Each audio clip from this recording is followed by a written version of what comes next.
पूरी साल आपसे पटकनी खाई लेकिन आज नहीं खाई सर। सर कम से कम 200-250 टेस्ट दे दिए हमने टोटल। सर केमिस्ट्री में स्टार्टिंग में जब आए थे तो एक दो क्लास लेने के बाद लग रहा था कि बहुत टफ है, पेपर कैसे फाइट करेंगे, कैसे होगा। लेकिन अब जब एग्जाम दे के आए हैं तो लग रहा है कि 95% क्वेश्चन उन्हीं में से आए थे जो टीचर ने नोट्स बनवाए थे और मोस्ट इम्पोर्टेंट के लिए मार्क लगवाए थे। आपने मतलब जब टेस्ट सीरीज चालू करी थी तो ऐसा लग रहा था इतने हाई लेवल के क्वेश्चंस आ रहे हैं, यहाँ नंबर नहीं आ रहे तो वहाँ तो कैसे आएंगे। पर सर अब टेस्ट देने के बाद लग रहा है कि आएंगे तो सारे रॉयलियंस ही आएंगे। मैडम तारों का प्रयास करवाते ताकि चांद तो मिल ही जाए ना। फाइनली सीयूटी सेकंड शिफ्ट का पेपर भी हो गया है। तो आइए साजी सर जानते हैं बच्चों का रिव्यू कैसा है, कैसा रहा पेपर, क्या ये पहली शिफ्ट के अनुसार ही था या कुछ और था। हाँ तो बेटा कैसा रहा पेपर आज का? हाँ, आज का पेपर बहुत अच्छा था। अपन बायोलॉजी से बात करते हैं, बायोलॉजी का पेपर आपको कैसा लगा? आसान था, मुश्किल था या बहुत मुश्किल था? बायोलॉजी का पेपर तो आसान था, ठीक ठाक था। और केमिस्ट्री का पेपर? केमिस्ट्री का भी अच्छा था, इजी था। अच्छा बेटा आप बताओ जी सर। क्या पैराग्राफ वाले क्वेश्चन मिले आप लोगों को? हाँ सर, लगभग दो से तीन क्वेश्चन मिले थे। अच्छा 2 से 3 क्वेश्चन मिले बायोलॉजी के अंदर। हाँ, और केमिस्ट्री में? केमिस्ट्री में भी लगभग 2 पैराग्राफ आए थे। तो बच्चों ऐसा है कि रॉयल इंस्टीट्यूट में जैसे आप लोग जो है कौन कौन से बैच में एक बार बताएं। मैं 12th H1 में हूँ। 12th H1 में। आप बेटा? मैं CCH1 क्रैश कोर्स से। अच्छा क्रैश कोर्स में 1 में। आप बेटा? मैं भी CCH1 और क्रैश कोर्स। अच्छा ठीक है, तो यानी कि आप 12th के स्टूडेंट है अपने रॉयल इंस्टीट्यूट के और आप दोनों क्रैश कोर्स के। अच्छा ये बताइए कि जैसे क्रैश कोर्स में जनरली ये माना जाता है कि बहुत कम टाइम मिलता है, 1 महीने का ही टाइम मिलता है या 1.5 महीने का टाइम मिलता है। तो आपने रॉयल इंस्टीट्यूट में जब आए और आपको यहाँ पे जितने भी केमिस्ट्री है और एग्रीकल्चर बायोलॉजी वालों ने पढ़ाया और आज आपका पेपर भी हो गया, बायोलॉजी का भी हो गया, केमिस्ट्री का हो गया, तो आप क्या कहना चाहोगे कि क्रैश कोर्स में 1-1.5 महीने की पढ़ाई में रॉयल इंस्टीट्यूट में आपको कैसा लगा और जो आप लोगों को यहाँ के टीचर्स ने बताया वो क्वेश्चन आपको मिले या नहीं मिले? वैसे देखा जाता है कि एक मंथ में देखते हैं कि भाई पूरा सिलेबस कवर नहीं हो पाता, लेकिन एक मंथ में इतना कुछ पढ़ लिया कि 95% ऐसे लगे जो पढ़े वही क्वेश्चन आए। अच्छा बहुत बढ़िया बहुत बढ़िया। केमिस्ट्री में हुआ ऐसा या बायो में भी हुआ? सर केमिस्ट्री में स्टार्टिंग में जब आए थे तो एक दो क्लास लेने के बाद लग रहा था कि बहुत टफ है, पेपर कैसे फाइट करेंगे, कैसे होगा। लेकिन अब जब एग्जाम दे के आए हैं तो लग रहा है कि 95% क्वेश्चन उन्हीं में से आए थे जो टीचर ने नोट्स बनवाए थे और मोस्ट इम्पोर्टेंट के लिए मार्क लगवाए थे। आप बेटा 12th में अपने यहीं पे थे तो जैसे फाउंडेशन में आजकल बच्चे चाहते हैं कि भाई 10th के बाद 11th और 12th जो है वो फाउंडेशन बैच करें, तो क्या आप रॉयल इंस्टीट्यूट के अंदर से जब फाउंडेशन आपने किया तो क्या आपको इसका फायदा हुआ? हाँ सर बहुत अच्छा। और बोर्ड का कैसा गया था आपका एग्जाम? बोर्ड का मस्त गया था। अच्छा, और कंपटीशन से भी आप सेटिस्फाई हो? हाँ। चलो बहुत बढ़िया। जी सर हमने 2 साल पहले एक सपना देखा था कि जो बच्चा 12th पढ़े उसको लॉन्ग ईयर के लिए ड्रॉप नहीं करना पड़े, बिल्कुल सही। और उसके लिए हमने पूरी मेहनत की थी। पिछले साल भी ऐसा ही हुआ था, जो बच्चा अंत तक यहाँ रुका था 12th का वो सेलेक्ट होकर के गया था या तो जेट में या सीयूटी में, अच्छी कॉलेज में अच्छी यूनिवर्सिटी के अंदर। और इस साल भी सुबह से मैं जो रुझान देख रहा हूँ, उन रुझानों में तो अब तक यही है कि 12th के सारे बच्चे अपने अच्छी जगह सेलेक्ट होकर जाएंगे। 12th H1 की बच्चे बता रही है, सुबह 12th RG2 के भी थे बच्चे, उन्होंने भी यही कहा। तो थैंक यू बच्चा, हम आशा करते हैं कि आप लोगों का एग्रीकल्चर का पेपर भी बहुत अच्छा हो और किसी अच्छी यूनिवर्सिटी में जाएं और यहाँ वापस आए तो केवल साफा पहनने के लिए आए। Thank you so much. तो सर सीयूटी सेकंड शिफ्ट पर हमने नारी शक्ति का रिव्यू तो ले लिया है, पर वास्तव में रिव्यू उन लोगों का लेना है जो IPL से लेकर के भारत पाकिस्तान के बीच में फंसे हुए हैं। इन सभी माहौलों के बीच में एक चैलेंज था सीयूटी का, जो ये एग्जाम था वो।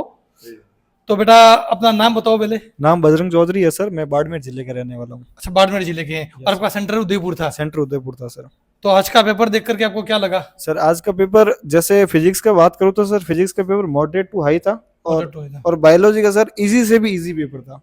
अच्छा मतलब यहाँ पे आपने प्रॉपर स्टार्टिंग से लेकर एंडिंग तक टेस्ट दिए हैं तो ऐसा कोई भी क्वेश्चन नहीं है जो एग्जाम के बाहर का है। और हो सकता है कि NCERT पढ़ने की भी आपको जरूरत नहीं है, जो थे सब नोट्स में से आपको मिल गए थे। अच्छा मतलब फिजिक्स में सर इस बार पता नहीं किन लोगों को स्पेशल हायर किया गया है जिन्होंने नीट में भी बहुत भारी पेपर दिया था और वही अपनी बात को कायम करते हुए सीयूटी में भी वैसा ही भारी पेपर और सर जो पेपर फिजिक्स का था ना उसमें से आप मान के सकते हो 35+ क्वेश्चन RG सर ने जो क्लास में करवा रखे हैं वो एज इट इज मिल गए थे। बहुत बढ़िया। और 10-15 क्वेश्चन तो सर फिजिक्स से नाम से याद आएंगे। हाँ, और थोड़ा लेंदी भी था पेपर, यूं बताया काफी बच्चों ने कि पेपर लेंदी था, टाइम ज्यादा ले रहा था, 1 घंटे में सारे क्वेश्चन कर पाना संभव नहीं लग नहीं रहा हो रहा सर, कम से कम 1 घंटे से ऊपर 10-20 मिनट ऊपर चाहिए सही था। बात। बायोलॉजी में कैसा लगा आपको? बायोलॉजी में सर सारे क्वेश्चन 50 में से 50 अटेंड करके बहुत आए बढ़िया। और उम्मीद है कि 48 क्वेश्चन सही है सर। 2 क्वेश्चन बहुत में बढ़िया, डाउट है, बहुत बढ़िया। टीचर से मिलके सर वो भी क्लियर हो नहीं, जाएगा। हमको विश्वास है कि वो 2 भी क्लियर निकलेंगे। आपने मतलब जब टेस्ट सीरीज चालू करी थी तो ऐसा लग रहा था इतने हाई लेवल के क्वेश्चंस आ रहे हैं, यहाँ नंबर नहीं आ रहे तो वहां तो कैसे आएंगे, पर सही सर अब टेस्ट देने के बाद लग रहा है कि आएंगे तो सारे रॉयलियंस ही आएंगे और कोई इंस्टीट्यूट नहीं आएगा। बेटा हम तारों का प्रयास करवाते हैं ताकि चांद तो मिल ही जाए ना। लास्ट ईयर सर पंतनगर में 15 सीट खाए गए थे और एक छूट गई थी, इस बार लगता है कि वो भी नहीं पूरी रहेगी। बन रहा है, क्या बात है। तो आपका बैच मेरा बैच तो CS3 बैच था, अगस्त में आया था, 5 अगस्त को यहाँ थोड़ा पे। लेट आए थे तो कोर्स हाँ, करवा दिया था हमने। कोर्स करवा दिया था। कोर्स और- सर जनवरी में हो गया था, फिर रिवीजन क्लासेस लग रही थी और टेस्ट सीरीज हो रही थी। टेस्ट सीरीज हो रही थी, 2 टेस्ट सीरीज हो गए थे, एक सर तो कम से कम 200-250 टेस्ट दे दिए हमने टोटल।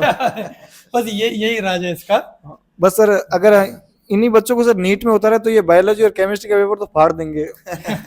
हाँ, बायो और केमिस्ट्री में तो बिल्कुल हमारे जो कुछ बच्चे 12th के थे सर, जी। उन्होंने दिया। तो कल मैं एक लिस्ट थी उनकी देख रहा था, जो एक्सपेक्टेड उनके मार्क्स थे, तो एक बच्चे ने 600 लिख रखे थे, एक थे 450 प्लस।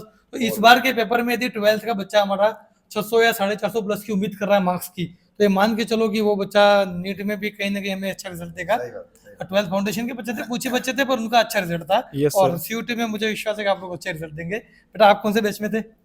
मैं सर CS3 में ही था। CH3 में थे। क्या सर आपका पेपर? पेपर सर बहुत बढ़िया क्या था। कहोगे, पेपर आसान था, मुश्किल था, बहुत मुश्किल था? नहीं, आसान ही था, मुश्किल तो नहीं था। हाँ बेटा, तो जैसे कि बच्चे ने इन्होंने बताया कि इनके आज 2 डोमेन सब्जेक्ट थे, एक फिजिक्स था और एक जो है बायोलॉजी था। वैसे आज आपके कौन कौन से डोमेन सब्जेक्ट थे? बायो और केमिस्ट्री। बायो और केमिस्ट्री। अच्छा अच्छा, तो जैसा कि इन्होंने बताया बायो के, आप भी यही कहना चाहेंगे कि जो पेपर था बायो का वो बहुत ही ईजी था? बहुत इजी सर। अच्छा, तो केमिस्ट्री के बारे में जरूर बताएं, क्योंकि इनका केमिस्ट्री नहीं था, आपका था, तो आपका आज पेपर केमिस्ट्री का कैसा गया? केमिस्ट्री का मतलब ज्यादा इजी भी नहीं था और हार्ड भी नहीं था, बढ़िया लेवल का पेपर था। हाँ। पूरे साल आपसे पटकनी खाई लेकिन आज नहीं खाई सर। तो कहने का मतलब आप इजी से मॉडरेट के बीच में कह रहे कि हाँ। केमिस्ट्री का पेपर था। अच्छा बेटा, आप बताइए आप कौन से बैच से थे? मैं RG3 बैच का स्टूडेंट हूँ सर, अच्छा, और पेपर बहुत सरल था सर। पेपर अच्छा। और आपके आज कौन कौन से डोमेन सब्जेक्ट थे? केमिस्ट्री और बायोलॉजी केमिस्ट्री बायोलॉजी दोनों अच्छे गए आपके? 1 नंबर गए सर। बहुत बढ़िया गया। बायोलॉजी में 50 करके आया अच्छा, और केमिस्ट्री में 45 करके आया। बहुत बढ़िया बहुत बढ़िया। चलो बेटा, आप बेटा कौन से बैच से? मैं क्रेश कोर्स RG01। अच्छा, क्रैश कोर्स बैच से। ठीक है, तो क्रैश कोर्स में आपने जो अपने यहाँ पे 1 महीना 1.5 महीना पढ़ाई की, क्या जो जो टीचर्स ने आपको क्रैश कोर्स में पढ़ाया, क्योंकि ऐसा माना जाता है कि क्रैश कोर्स में तो कम टाइम मिलता है, तो उसमें तो बच्चे तैयारी कैसे करेंगे, तो यहाँ क्रैश कोर्स में रॉयल के जितने भी टीचर्स ने आपको पढ़ाया, क्या उनसे रिलेटेड क्वेश्चन आए? हाँ, लगभग वो क्वेश्चन आए थे, बस 1 या 2 क्वेश्चन थे जो आउट ऑफ सिलेबस थे। हाँ, और बायो का पेपर तो बहुत सिंपल आया था, उसमें से 50 करके आया, जिसमें से 48 लगभग सही है। क्या बात है, बहुत क्रैश बढ़िया कोर्स में बहुत से- बढ़िया। क्रैश कोर्स में से इतना अच्छा करके आए, बहुत अच्छी बात है बेटा। हम सबकी तरफ से आप सबको बहुत बहुत शुभकामनाएं, और आगे भी आपके जो पेपर बच रहे हो वो सब बहुत अच्छे हो, यही मंगल कामनाएं। Thank you.